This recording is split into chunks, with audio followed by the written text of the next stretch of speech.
Hello, everyone. I am so excited to have Mike Domitrz on the show with me today. Mike is a real champion for women.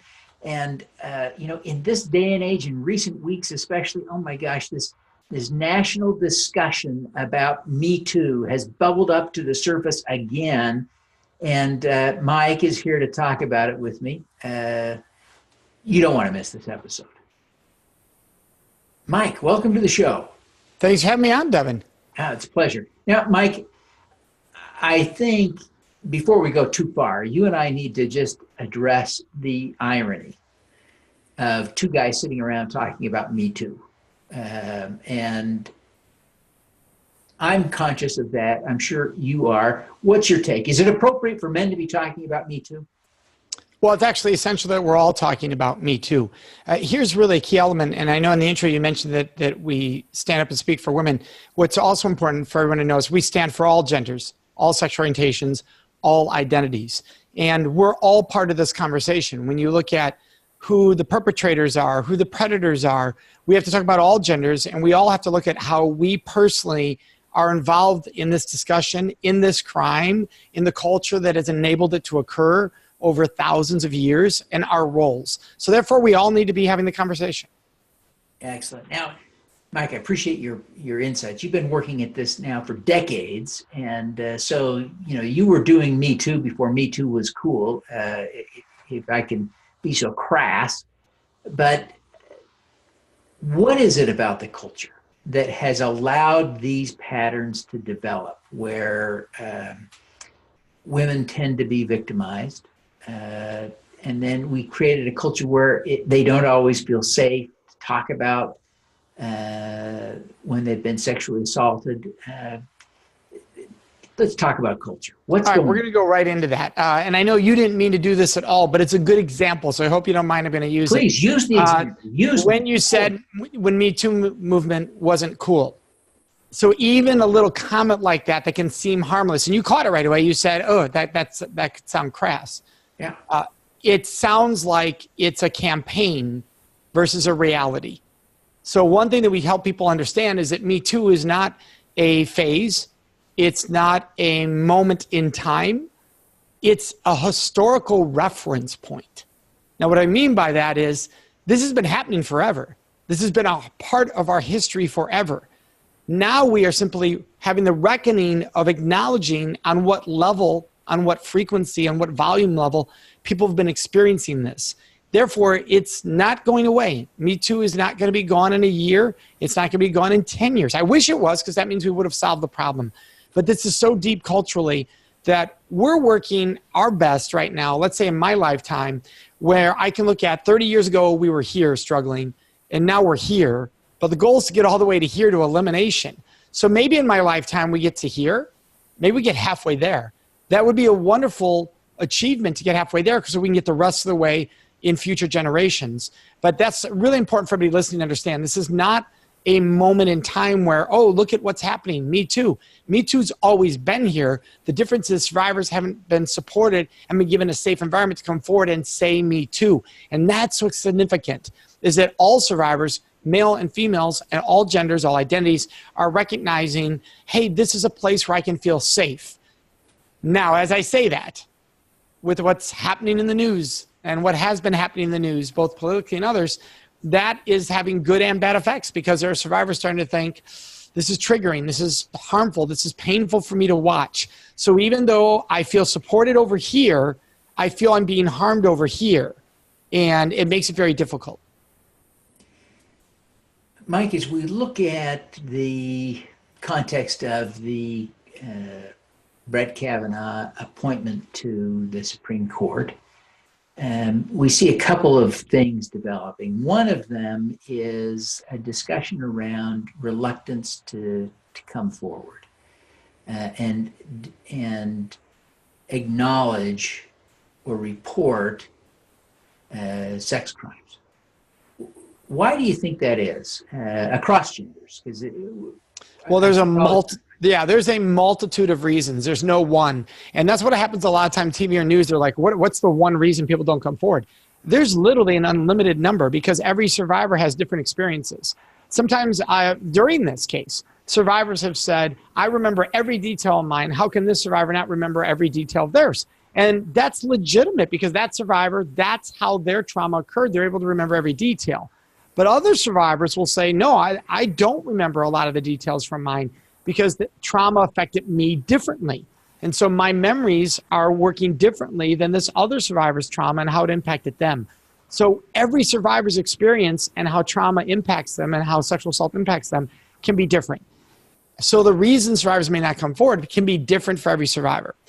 Reasons can include anything from, if you've watched how sexual assault's been discussed over decades, you often see survivors come forward and then people almost interrogate the survivor on why they didn't come forward and then interrogate them on why they made the decisions they did that night, why they didn't do this, why they didn't do that.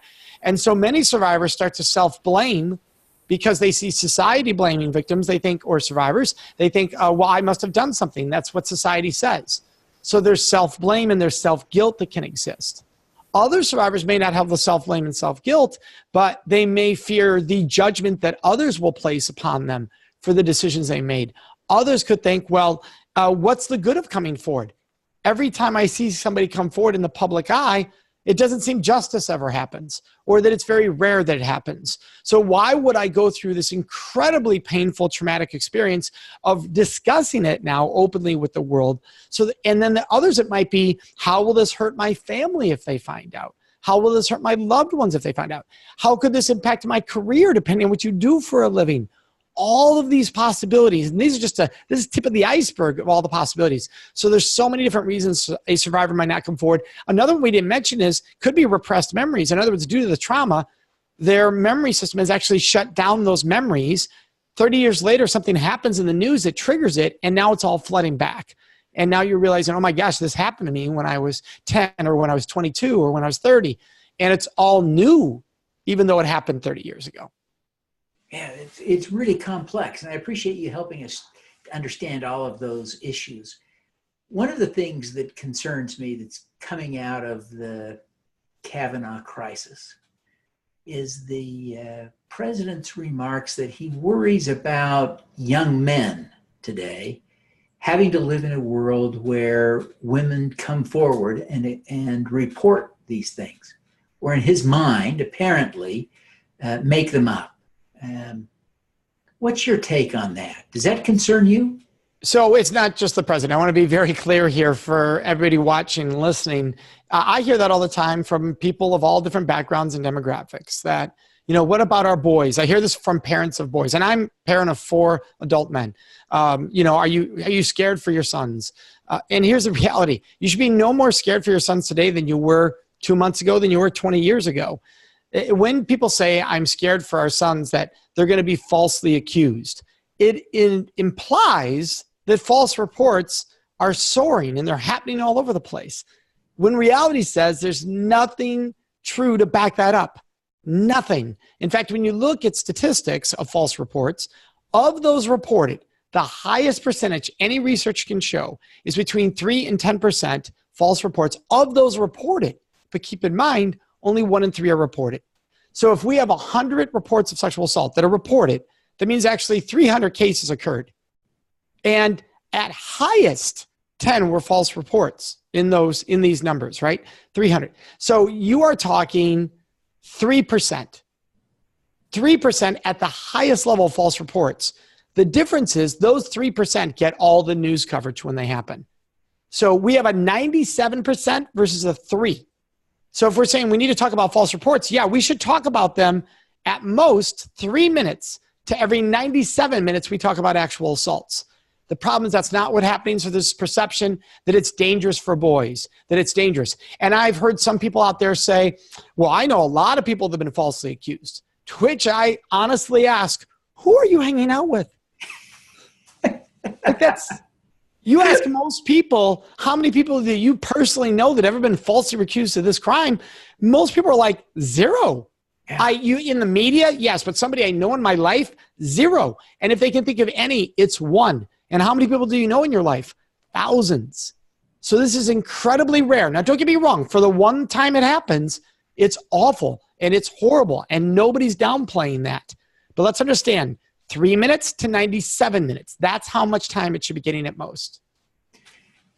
What should you and I and everyone else who hears this be doing to make the world safer in this context? Yeah, we need to start talking about what it really means to have respectful relationships. And that means in every realm, from the workplace to the home to sex and intimacy, in every element. It is the one piece missing. Companies and organizations, that's what we do. We work with everything from schools, from a 6th grader, to CEOs of organizations, to admirals and generals, because this is something that's got to go across our spectrum and have the conversation. An example, ask almost any parent, hey, when your child starts dating, do you hope they're given a choice before somebody does something with their body sexually or intimately? Every parent just about says, of course I do. Okay. What have you done to teach your child how to ask for what they want and don't want sexually when they choose to be sexually active? And parents are like, excuse me? What do you mean taught them? Well, how do you expect them to do the right thing with no skill set? And that's been the problem with this topic. This topic across all areas over the history of time, it's treat people with respect and then there's no skills given. So we don't even know what it means when somebody says treat someone with respect. Everybody out there has a different evaluation of what that means, understanding of what that means. We need to teach skills.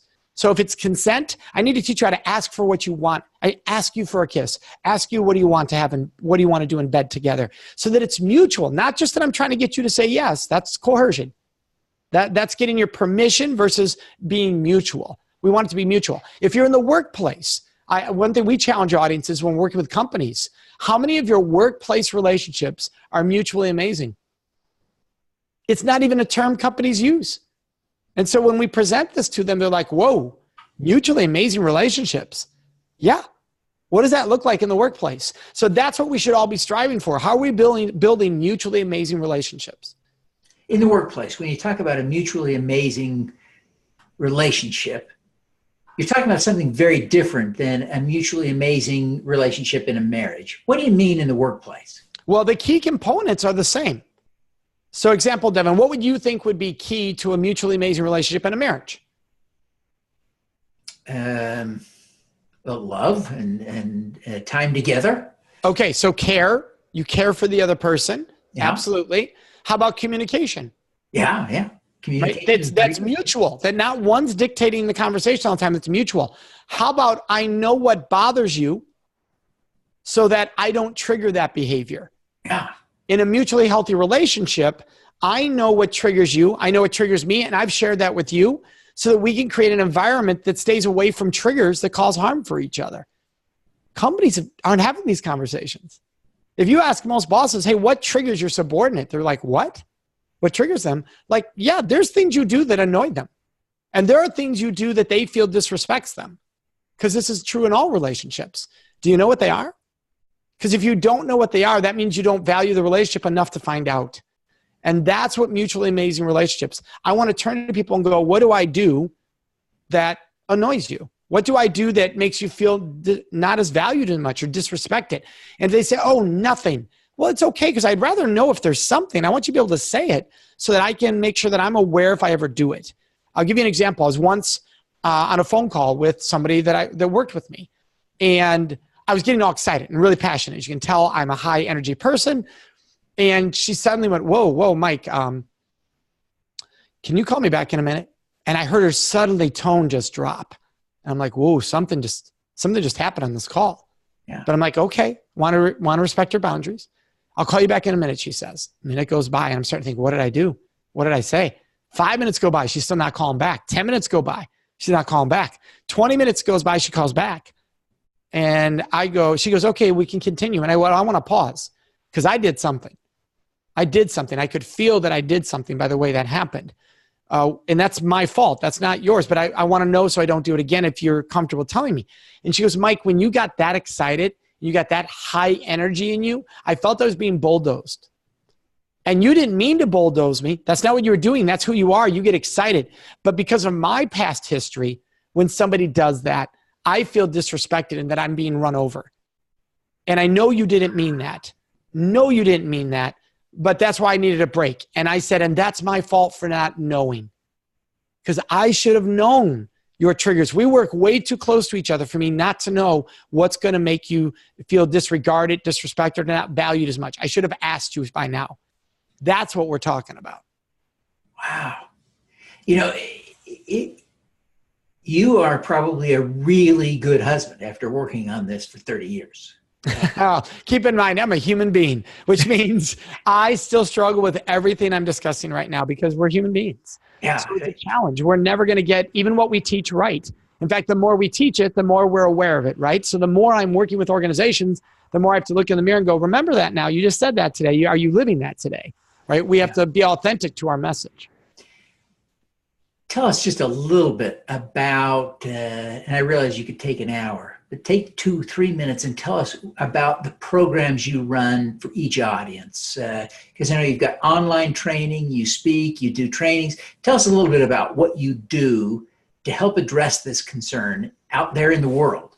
Yeah, we have a program called Culture of Respect for corporations, associations, organizations, what people would call maybe the corporate world, that is doing what we just discussed. How to really create a culture within the organization. Right now, companies are afraid. CEOs are afraid. Managers are afraid that I'm going to say or do something wrong. And they're operating under fear. They're doing check the box kind of training to show we did something so we can't get in trouble. And what they need to be doing is looking in the mirror and going, how are we going to get ahead of this? How are we going to proactively transform our culture? And that's what we do. I provide a keynote that helps them kickstart that, so that they are not left behind. Because if you don't do this right, you're going to be left behind. And so you've got to create that culture of respect now. So that's what we do with corporations and organizations. And we can even provide them after we do the keynote, like video training that can continue the message throughout the year. Well, when we work with them, oh, go ahead, sorry. No, I was just going to say, one of the things that you talk about is this, or that I hear is that men are saying especially, they no longer know how to interact with women in the office. Do you address that? Yeah, absolutely. One of the common things you hear nowadays is, I'm afraid what I'm going to say in the office, I'm going to get in trouble now. To which you just pause and go, I appreciate that, but just think about that for a moment. What were you saying for the last 20 or 30 years that you weren't aware could have been causing harm? Yeah. And so I don't want you to be afraid. I want you to be aware. I don't want you to live in shame or guilt. I want you to be aware so you can change going forward. You don't need to censor yourself unless your self is being degrading or disrespectful or devaluing others. If you can understand how to thrive being you, doing that, you're not going to be in fear anymore. How can you be your true self, authentic self, that's focused by leading with respect? And everybody has a capability to do it, just about everybody. I mean, there could be a few mental health situations that would not be true of that, but just about everybody else can. We just have to learn that discovery of how to do that. And that's part of what we teach. You've been at this a long time. What are you most proud of having accomplished? It's every day somebody comes up to you and shares in an hour that you had with them or 45 minutes you had with them, a major transformation that occurred for them. I don't cause that. They choose that transformation in that moment. We simply are a catalyst that allows it to happen, but they ignite that allows them some form of freedom or ownership.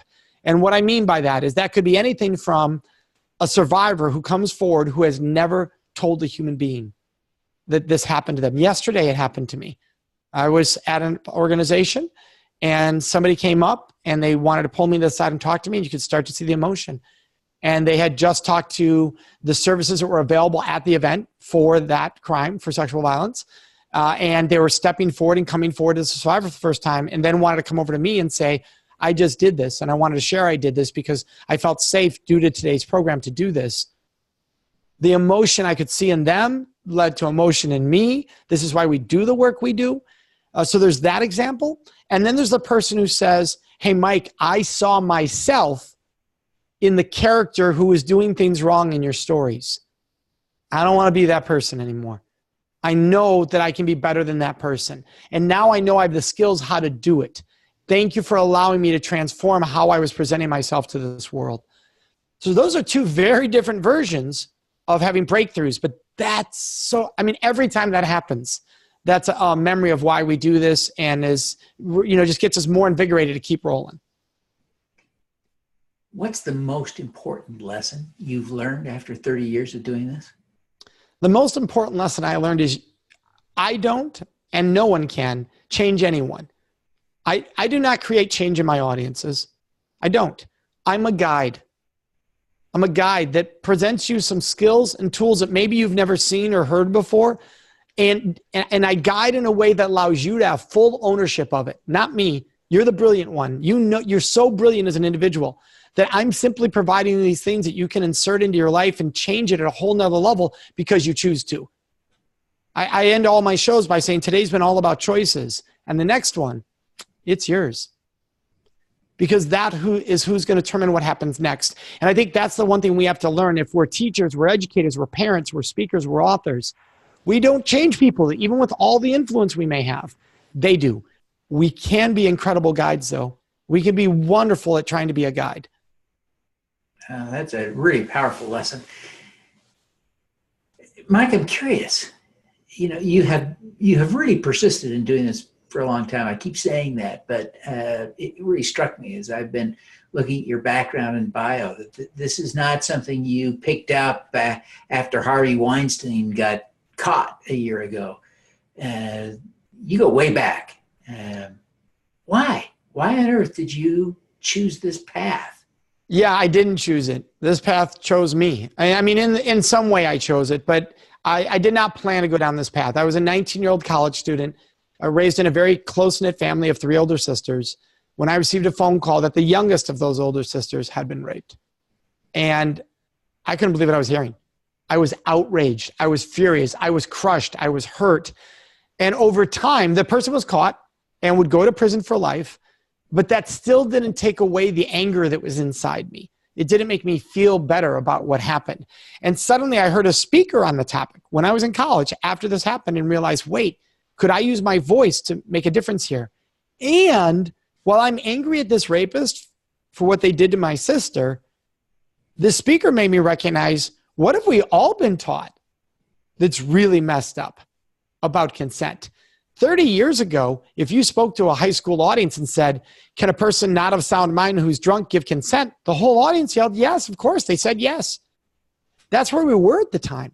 Yeah. Now you go into high school, every student knows, of course they can't. They're vulnerable. They're not of sound mind. They cannot consent. But 30 years ago, the society didn't act like that. We acted from a much worse situation as far as how we treated others, with total degradation. If you got drunk, it was pretty much whatever someone wants to do to you, they can do to you, which is horrible, of course, just horrific. Now we know that's not okay. So that's how the world has changed. The problem is our behaviors don't match our awareness. Awareness has gone up. Behaviors is not matching it. That's the next journey. That's what we're dedicated to doing, get those behaviors up there. But yeah, I started in 1991 speaking up. And it's funny, in 91, people said, oh, this is a hot topic because some news case had just happened. But what are you going to do in 2 or 3 years? And then in the mid-90s, I had to step away from it because I looked too young. I was 24 and I looked 16, so nobody would take me seriously because nobody was talking about it. Then came back in 2002 and we went full time and it really took off and people were like, well, it's a hot topic right now. It's going to go away in 2 or 3 years. And I kept telling them, don't you see? I hope it does. I hope I'm unemployed because there's no need for my work. That would be the greatest problem for me to have in my life. But here we are, 29 years later, and there are improvements, but we have a ways to go. And that's not discouraging. What we do is we focus on the improvements and know there is progress. And that's what's key here. We're making progress. And now let's just keep jumping that progress. Mike, what's your superpower? My superpower? I would say it's my ability to listen to those I work with. My whole perspective when I'm with an audience is for them to guide the conversation, even though I'm the guide. So I'm asking them questions that drive the conversation. My unique ability is that I create aha moments that uncover discoveries for others. So maybe that's my superpower. I do that by listening, asking questions, and then listening intently versus asking a question and already assuming where the conversation is going to go. I create discoveries and those aha moments by asking you questions, letting you answer them, and then going, all right, let's take a look at that. And then diving into that. So there's an exploration. By doing that, you, the person who answered the question, cannot get mad at me because it was your answer. It wasn't mine. So a lot of experts in the world come out and go, here's the problem. And the audience goes, how dare you say I have that problem? How do you know I have that problem? They become defensive. I say, hey, is this happening? And the audience goes, yes. Well, then they can't deny in 30 minutes when I say, is that a problem? And they say, yes. Okay. So you admitted you're doing this. You said earlier it's happening and you're part of the it's happening and it's a problem. We got to do something about this. It gives the audience ownership. So that's my superpower is allowing them to realize they are the hero. They are the person we're there for. I'm not the hero. I'm not the person on stage going, look at me, I'm brilliant. I'm here to say, let's look at your brilliance and let's have an incredible conversation. Brilliant. Mike, thank you so much for taking the time to be with us today. And thank you for your powerful insights. It's been just a pleasure. Everything I hoped it would be in this discussion. Before you go, would you take just a minute and tell people how they can learn more about you, your work, your programs at Date Safe Project, and how they can connect with you personally? Yes, they can find everything on our website. And they really have two options. If you really want to remember better, MikeSpeaks.com is super easy. Or they can go to datesafeproject.org.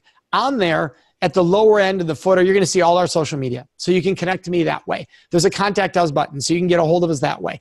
There's a phone number, you can call us that way.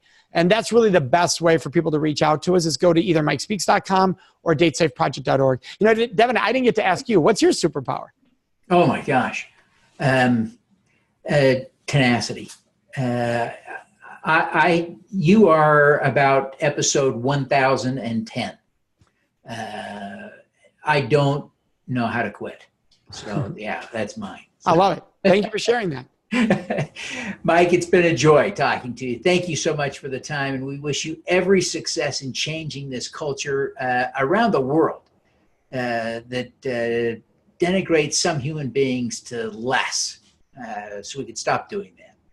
Well, thank you so much for allowing us to have the opportunity to spread this message and for all the work you're doing, Devin. All righty. Let's do some good.